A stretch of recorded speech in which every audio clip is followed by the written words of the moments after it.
அனைவருக்கும் வணக்கம்.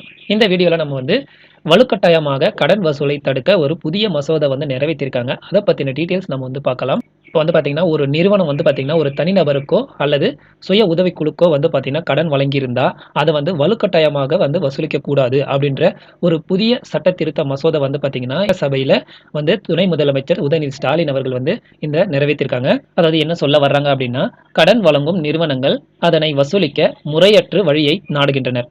பொருளாதாரத்தில் பின்தாங்கிய மற்றும் நலிவடைந்த பிரிவினரை பாதுகாக்கும் வகையில் இம்மசோதா கொண்டு வரப்பட்டுள்ளது அப்படின்னு சொல்லியிருக்காங்க. ரொம்ப ஏழப்பட்டவங்களும் ரொம்ப ஏழ்மையில இருக்கிறவங்களும் பார்த்தீங்கன்னா கடன் கட்ட முடியாத நிலைமையில இருக்கும்போது அது வலுக்கட்டாயமா வசூலிக்க கூடாது அப்படின்ட்டு புதிய சட்ட திருத்த மசோதா நிறைவேற்றிருக்காங்க சட்டசபையில துணை முதலமைச்சர் உதயநிதி ஸ்டாலின் அவர்கள்.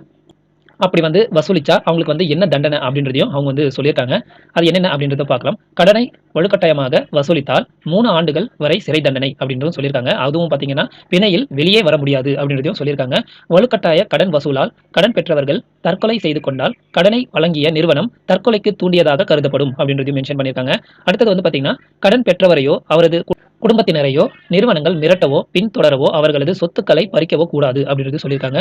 அடுத்ததா என்ன சொல்லியிருக்காங்க அப்படின்னு பார்த்தோம்னா, கடன் பெறுவோருக்கும் கடன் வழங்கும் நிறுவனத்திற்கும் இடையே உள்ள பூசல்களை தீர்த்து வைக்க குறை தீர்ப்பவரை அரசு நியமிக்கலாம் அப்படின்னு சொல்லியிருக்காங்க. அதாவது கடனை வலுக்கட்டாயமா வசூலிச்சா அவங்களுக்கு 3 ஆண்டுகள் சிறை அப்படின்றது சொல்லியிருக்காங்க. அதுக்கப்புறம் பார்த்தீங்கன்னா, அதாவது வலுக்கட்டாயமா கடன் வசூலால யாராவது தற்கொலை செஞ்சீங்கன்னா அந்த நிறுவனம் தான் அதுக்கு பொறுப்பு அப்படின்றதையும் சொல்லியிருக்காங்க.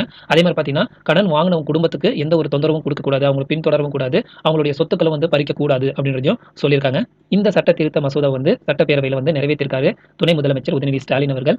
இனிமே யாரும் வலுக்கட்டாயமா கடன் வசூலிக்க கூடாது அப்படின்றத சொல்லியிருக்காங்க.